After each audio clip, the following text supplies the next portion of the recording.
We're here to talk about alternative investments for the rest of us. That's the title of this webinar, and we're thrilled to get right into the material. Fuller Capital is an SEC registered FINRA member broker-dealer. So some of the things we'll be talking about is from that perspective. Basically, we raise capital for small businesses and entrepreneurs across the country.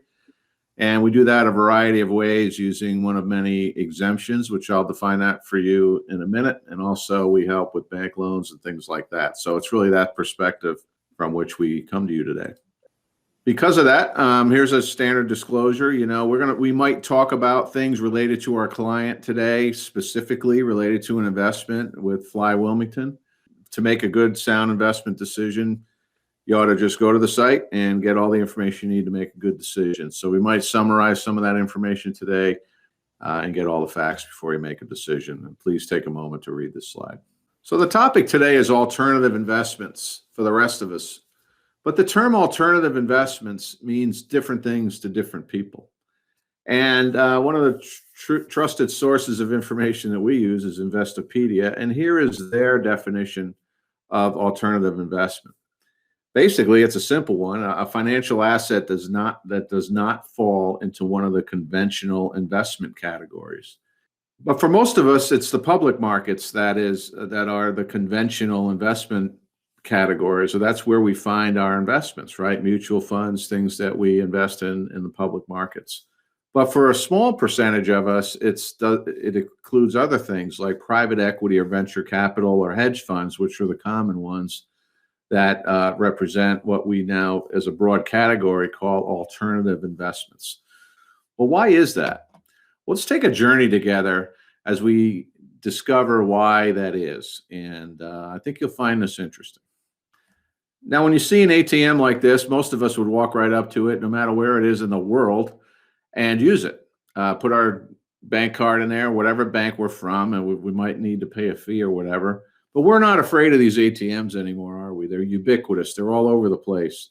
And we've grown used to them being part of our lives. And we trust them to get money out. And in many times we make deposits with them and do other things with ATMs. But technology has kind of taken the concept of an ATM and made it ubiquitous. And none of us are afraid to use it pretty much these days. But that wasn't always the case. Back when they started coming out in the 1970s, they actually had people standing next to ATMs that worked for the bank that would explain to people how they work. You could only find them in the bank. They actually were beginning to automate what the teller used to do at the counter. And there used to be long lines for these tellers to cash paychecks. And believe it or not, the new ATM that was just installed in the lobby would sit there and nobody would use it. It was very limited at the time. You can take cash out. But there was a lot of fear about using a machine to do something that trusted people would do. And the point is with this example is that when this technology first came out, most of us were unfamiliar with it. We weren't sure how it worked. And it involved our money. So we were kind of afraid to use it. And those two things really affect us today when we think about alternative investments. And I'll get more into that here in a second. But think about Venmo and Zelle. Many of us use these apps now on our phones. Fast forward to today. At least speaking for myself, I was a little unfamiliar with it. It involved my money. I was worried about maybe my money being at risk if I linked my bank account or whatever, but now I don't even think about it personally. But much like the ATM as an example, every time a new technology or a new way of dealing with money rolls out, we tend to be cautious about it, and we need to get used to it over time. Well, investing in alternative investments are pretty much the same thing right now. And let me explain why. Let's travel back in time, 1929, and the infamous stock market crash. Back then, the stock market, the public market, was not regulated like it is today by the SEC. So without giving you a boring history lesson, everybody knows what happened, right? Stock market crashed in 1929, led to the Great Depression. And this was a really bad time for banks. Lots of banks crashed as well. There was a run on banks, and we've all heard this story. But here's the point. The government took action after that, as it should, and took the worst economic event in world history and started to do something about it from a regulatory perspective. Specifically, it led to the creation of the Securities Act of 1933 And then shortly thereafter, the Securities Exchange Act of 1934. The first act of 1933 federalized the regulating of financial markets. See, it used to reside with the states. So now the federal government said, we're going to oversee the financial markets, what became known as the public markets. And in order to do that, the second law in 1934 created the SEC, which still exists today. And the SEC is an entity, a government entity that does regulate these public markets. And it was aimed at correcting some of the wrongdoings that led to the exploitation of the public, which led to the Great Crash. And it did a couple of other things. So it established this national regulatory body to oversee the public markets. And the second thing it did was it created the FDIC, which guaranteed our bank deposits, which still, both of these things exist today, but this started in the early 30s. Keep that in mind. Now, there's been over a dozen amendments to the 1933 law, a few of which I'm about to describe to you that are relevant to today's topic. But just for all intents and purposes, in 1933, the federal oversight of the public markets took place through these laws. Well, if you look at these laws, literally look at them, this is one of the original image. It is an image from one of the original versions of the law. You can see that it called for something called exempt transactions, or it provided for something called today that's still called exemptions. Well, exemptions refer to exempt transactions. And if you look at this language specifically, it's transactions by an issuer, not with or through an underwriter, and not involving a public offering. Let me say that again, not involving a public offering. These are known as exemptions. And this was put rather vaguely in the original 1933 Act. We'll come back to this in a second. You know, there wasn't much in the way of technology back then either as a way of enabling the public markets. Technology has transformed how the stock exchange works, really in two significant steps. The first transformational leap was with computers in general in the 80s and 70s and 80s, began to computerize what used to be done on the floor, on the trading floor, known as the pit back then, right? You needed human beings on the floor of the exchange to actually conduct transactions. Well, computers changed all that. We all know that. But then the second major leap was the internet. And that is very relevant to today's topic as well. And I'll get to that in a minute. Well, what happened after the 1933 Act was put in place was basically that it's been two generations since. Folks, almost 100 years, like 90 years has gone by since the SEC regulated the markets. And it took 25 years before the Dow Jones Industrial Average returned to pre-depression levels, by the 1950s. So during that time, it really shaped American thinking about money and what to do with our money. What the government did with its laws, well-meaning laws, was it meant that our money is safe as long as we invest in public markets and as long as we put our money in banks that are insured by the FDIC. So within American families, we believed in this, and it's held true since, that these are safe places to put our money, quote unquote, right? And it also led to the belief to get a good education, which leads to a good job, buy a reliable vehicle to get to that job, buy a home, the American dream, and save for retirement. Now, if you ask most Americans if that's what they believe in, that is what we believe in, and there's nothing wrong with that.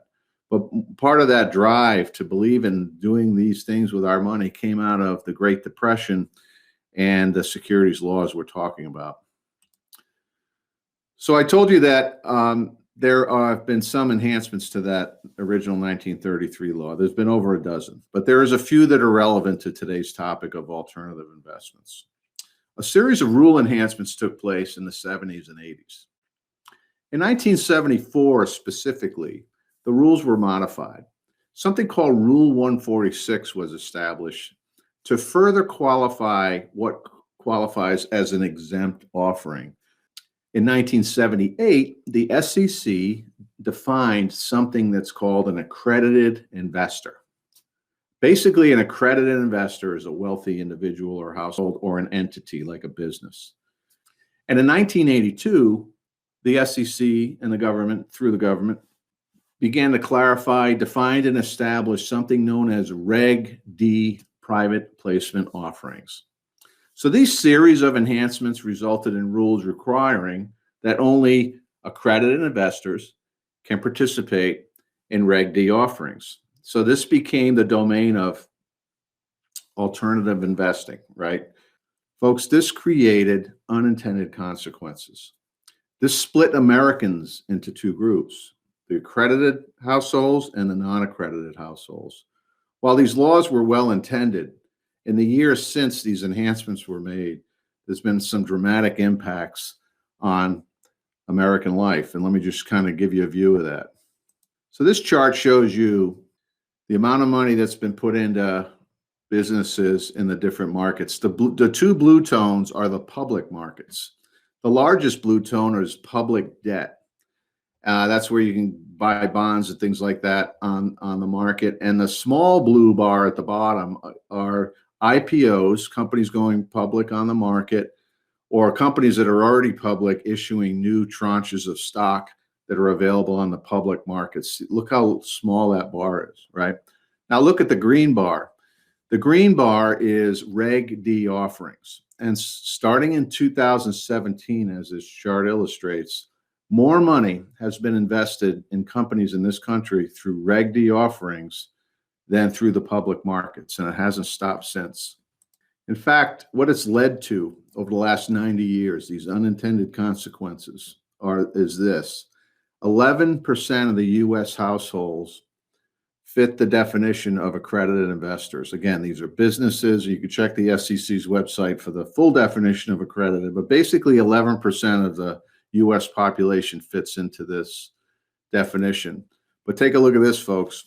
76% of the wealth of this nation is held by 11% of the people in this nation and businesses. So you hear the concept, the rich keep getting richer. There's some truth to that if you look at the statistics we're sharing here. Now, it doesn't mean that accredited investors are bad Americans, or one group of Americans is different or better or worse than the other. It just means that the conversations in accredited households since 1933 have been very different than most households in America, non-accredited households. People in these households think about money differently because they can invest their money differently. This chart shows net worth levels. Okay, at the top of the list, the top row, is a family with a net worth of just $10,000. The next level down is a net worth of $100,000. Most of the net worth of families that have a net worth of these levels is in their primary home if they're lucky enough to own one, or it's in the value of their car, or it's in the value of whatever retirement funds they've been able to grow over time. But when you compare that to the net worth of wealthy individuals, there's a dramatic shift. When you get down to the bottom level, which is billionaire level, you can see that the blue bar, the dark blue bar, represents business interests. And folks, there's only two kinds really. There's creating a business, a private business, and becoming an entrepreneur and then selling it someday. But more commonly, individuals that invest in those private companies. With that as a background, let me tell you the good news. Okay. So there have been some other developments over the last few years. 2008 was a bad year, and the economy took a turn for the worse again. It wasn't as bad, but it led to some new laws, just like the 1920s crash led to the SEC, the Securities Act of 1933. 2008, the internet really had proliferated by then and become part of our everyday lives. So the government took a look at this and said, you know, through this medium, there are ways to continue to enforce the 1933 Securities Act through FINRA and other regulating bodies, and it began to take a good look at that. And because of that, Title III of the Jobs Act of 2012 was akin to the Securities Act in 1933 in a couple of ways, significant ways. And what Title III of the Jobs Act created was a new type of exemption called Reg CF. CF stands for crowdfunding, but really all it is a new type of exemption that sits that sits on the other exemptions that have existed since 1933. And it created the sixth one called Reg CF. And really the significant thing about this new exemption was two things. Non-accredited investors can now invest in private businesses. And you heard the history lesson. Really, pretty much with a couple of exceptions, been unavailable since 1933. The second thing it can do, it factored in, was the use of the internet to conduct those transactions or execute on those investments.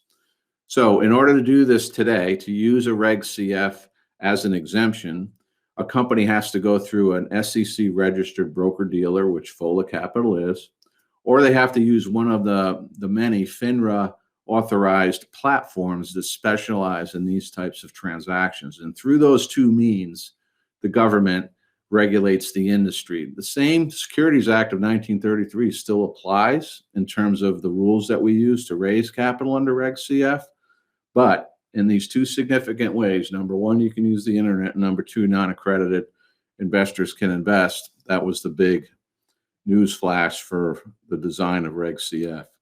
And what that's done is it's opened up a whole new, very big tranche of capital, commonly called community capital or community investing. And this pyramid from Investabule, which is one of the analysts in our space, kind of represents this visually, right? Only 11% of the US population was accredited investors, really represented disproportionately by the right side of this triangle. By and large, any American now can invest in a private business, and it's opened up a huge swath of capital. This chart shows how much money has been invested through Reg CF in the last few years. As you can see, dramatic growth in how much money's been raised under Reg CF by private companies across the country. Last year, in 2021, it was $500 million, and it was over twice what it was the year prior. And it continues to grow this way. So these are alternative investments, folks, as we've defined them. But before we leave you, thank you for listening to this. The door has been cracked open, and now any one of us can use the same value drivers as wealthy people have used to build wealth in their families. And a little tool to give you here to think about which investment opportunities might make sense for you or not is this framework we affectionately call the 4 M's. The first one, M, is market, right? Do you believe that there's a market for this product or service? How well has the company demonstrated that there's a market for the product or service? The second one is mission, which is the why of the business. Is the why of the business something you care about? The third one is the management team. This is when you're kind of betting on the jockey, not the horse. Does the management team have characteristics that you believe in? Can you relate to the management team in any way? Do you have confidence in the management team based on their backgrounds? And last but not least is money. What's the potential return on investment? You know, any investment, you might lose everything. There's a chance you could lose everything, even in the public markets, right? So this M is around what's the measured risk here on this investment opportunity, and what's the potential return on investment. So with that, I'm going to turn it over to my clients here to give you a real example. We're thrilled to have them here today. And I'm going to tell you a little bit about their journey at raising capital this way. And you'll get to hear firsthand how that's gone and what some of the challenges were. So I think I'm going to turn it over to George. George, you want to take it from here? Just tell me next slide and I'll move it along. Absolutely.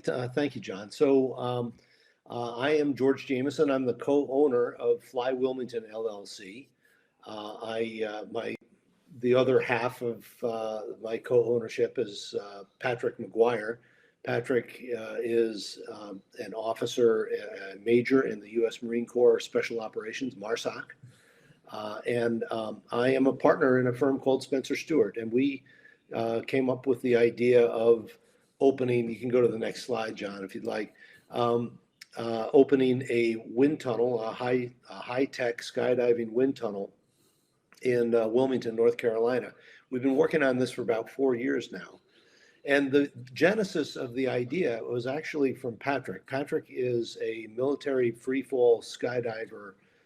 So he jumps out of airplanes at really high heights and then opens the parachute at low heights. And it's a very specialized skill. that he's been training for several years to do. And he's been traveling around the world in wind tunnels, around the country at least, in wind tunnels in other cities doing his training. And so from a very practical standpoint, he thought all of Marine Corps Special Operations is based in Camp Lejeune, which is right adjacent to Wilmington. And he wondered why they didn't just have a wind tunnel here. So he and his colleagues would not have to travel around the country at great expense to the government and time away from family to train in the wind tunnels for military free fall skydiving. So our original idea was for military training use. And when we started to look more deeply into what technologies were available to build a skydiving wind tunnel, we found that number one, iFLY was the number one brand. Number two, that they do offer franchises. And number three, that when you really look at the business model, in addition to military training, there's a robust market there for civilian recreation, for science, technology, engineering, and math training, STEM training for high school and junior high and even college students, and that there's a robust sports marketplace as well. So indoor body flight is becoming a very competitive sport. It'll probably in the next several years become an Olympic sport, or certainly an exhibition sport in the Olympics. And so we saw that actually there was a much larger business than just military training, which got us very excited. Go to the next slide. We went on a mission to identify a good location. We found this location, which is about the road that you see pictured here is Eastwood Road in Wilmington. It is the main drag to Wrightsville Beach. Wrightsville Beach is the major attraction in the Wilmington area, in addition to the historic downtown. This facility is about 2 miles. I guess it would be 2 miles west of Wrightsville Beach, right on the path. Behind this facility are the major destination shopping, dining, and recreation areas, the Mayfair Town Center, and another large facility called Centerpoint, being under construction now, about a quarter of a mile east of this facility, also on Eastwood Road.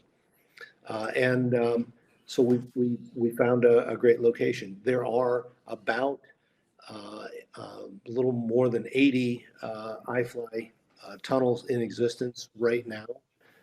They're all operating profitably. None has ever closed, gone out of business, or operated at a loss. And most of them are near big cities.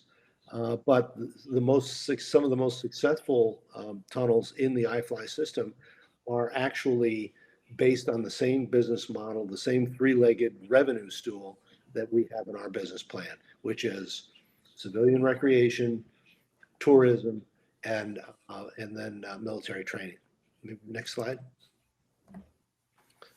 We put together a great leadership team. So there's Pat McGuire in the upper left. Again, a 15-year active duty special operations officer. I am a partner in Spencer Stewart, which is a global leadership advisor and executive search firm, and I had a long corporate history before that. We've got Dave Solar, who you'll meet in a minute. He's our chief operating officer, and then Bill Adams, who is the project manager for the construction and commissioning of our iFLY. Bill is a retired Green Beret. He has owned 2 iFLYs in his post-military career, and has actually served as a project manager to build and construct 17 iFLYs around the country. So there's nobody on the planet who's more qualified at building up and commissioning and standing up an iFLY business than Bill Adams. So we're so thrilled to have him on our team. Thanks, George. Dave, as the COO, you want to maybe talk about the investment opportunity and the details? Absolutely. Thanks, John. So yes, the investment opportunity is a Patriot business bond offering.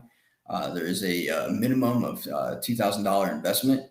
And what you get for your investment is 10% interest paid semi-annually over a 5-year period. And then the bond matures at the end of 5 years, where you'll get your initial investment back. And then in addition to the investment return, we also have some fun perks that you can see on the Full Capital website as well. Next slide. This just breaks it down into an example. So, for instance, if you were an investor that wanted to come in with a $10,000 investment in Patriot Business Bonds, this is how that would play out over the 5-year period, with $500 semi-annual payments for the 5-year period until the bond matures at the end of 5 years, when you will receive your initial investment back. Awesome. So like I said at the beginning, if anybody wants to know more about that as an investment opportunity, please visit the site. As Dave mentioned, there's all kinds of information there per the rules that you can use to make an investment opportunity.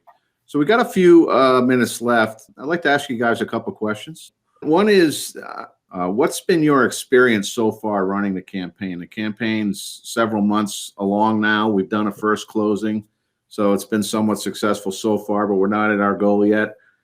Can you guys just characterize how the campaign's gone, the good, the bad, and the surprises?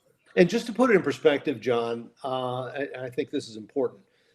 This campaign is a portion of the overall capital funding package that we are using to build this iFLY. This facility will cost about $12.5 million to build. So that's a great deal of money. We have an SBA-backed loan for a significant part, more than $8 million of that. We've put in, out of our own capital, our own investment is well north of $1 million. We have other equity investors who have come in with large amounts, and the Patriot Bond program was really designed to fill the gap so that we could complete the financial package. What we've noticed is, first of all, there's a fair amount of work to get it going. You have to really have a thorough business plan. You look at different scenarios. You try to develop the most attractive investment that we can, but also one that makes sense within our business projections. Full Capital was incredibly helpful in brainstorming all of those ideas, coming up with options, and eventually making some great recommendations, which led to the Patriot Bond that Dave mentioned a couple of minutes ago. Once the program is in place, you have to be in the you have to actively market this thing. It's not a build it and they will come type of scenario. There are some people who are naturally attracted to it, but you have to be out talking about it. You have to use social media. You work your personal network to get the word out, and that's an important part of it.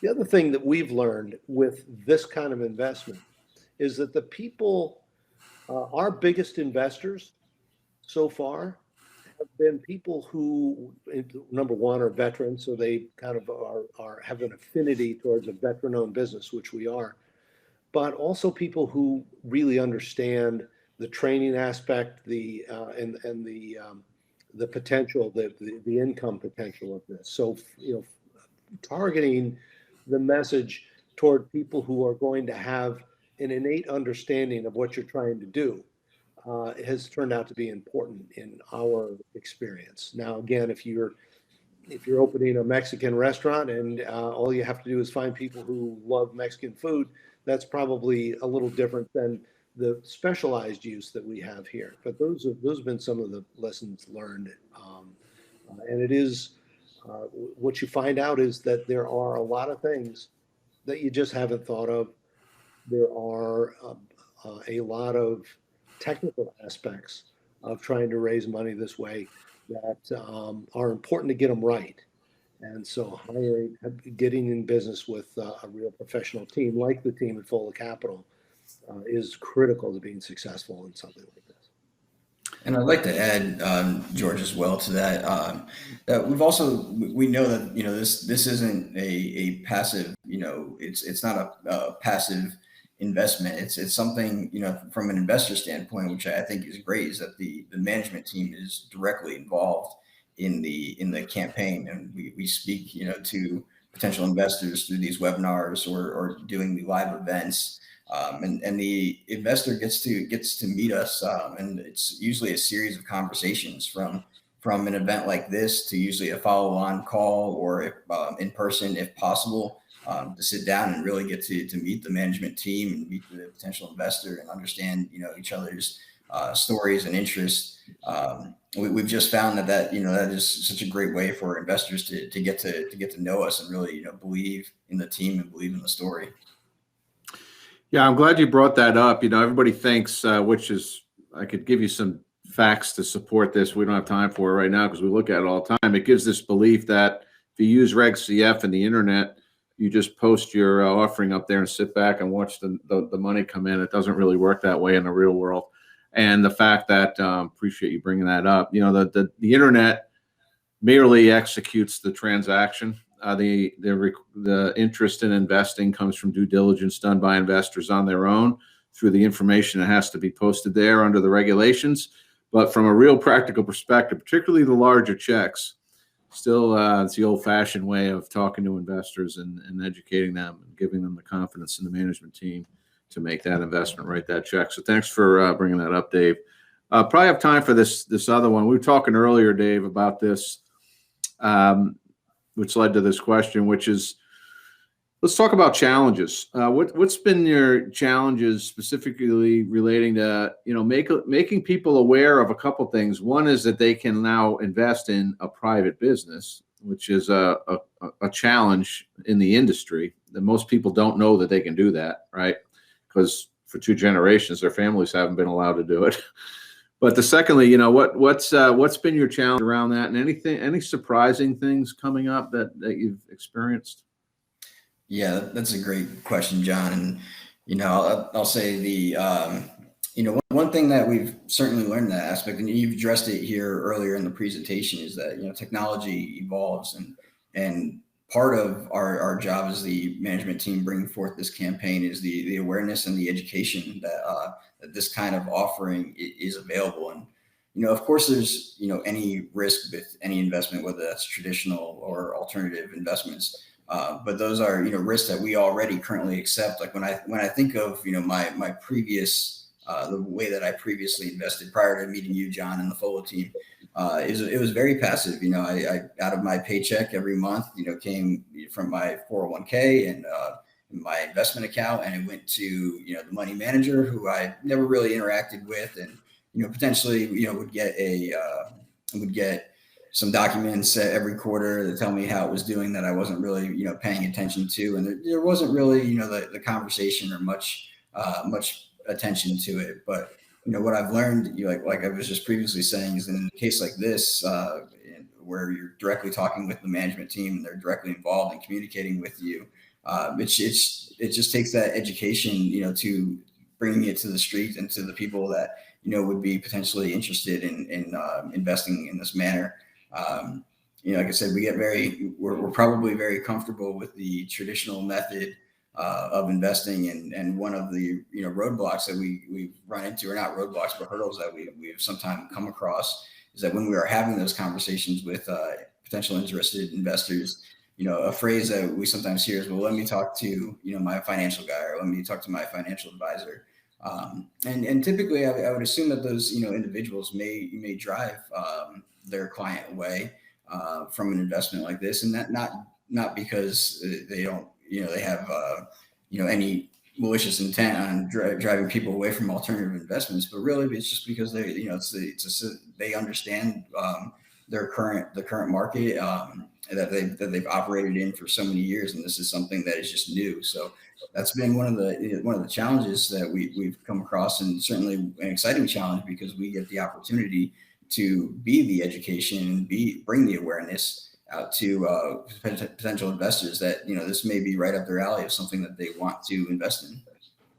Yeah, and not to put any kind of a negative spin on it, but we have become comfortable as a society in making broad investments in capital markets and where our money ultimately goes in many cases is invested in through professional money managers in companies that we don't understand, that we don't really have a clue what they do. There are things that in the news this morning, is a lot of pain and financial loss, for instance, in cryptocurrency. And there's an awful lot of people that have money in crypto that is traded in public markets, and they've been comfortable doing it, and they probably didn't understand it and what the risks were as well. So we're excited that we can actually have a tangible business that provides an important service to the government, to the local population, to millions of tourists that come here every year, over 3 million tourists. And but it does require a little bit of a shift in mindset in being ready to write a check and become a part of an enterprise like this. And so I think it's just a process. It's just one that people will ultimately go through as they learn and become more comfortable. Yeah, thanks, guys. Great perspectives as somebody who's actually trying to raise money this way. So thanks for that stuff. Look, that's all we have time for today. And any more information on Fly Wilmington specifically can be found on our website, and we encourage you to do that. So if you wanted to learn more about alternative investments and the kinds that are available right now, you can visit our website at folacapital.com and drop us a note on our website if you got any questions or want to talk about any of the material we covered today. Thanks, everyone. Have a great day.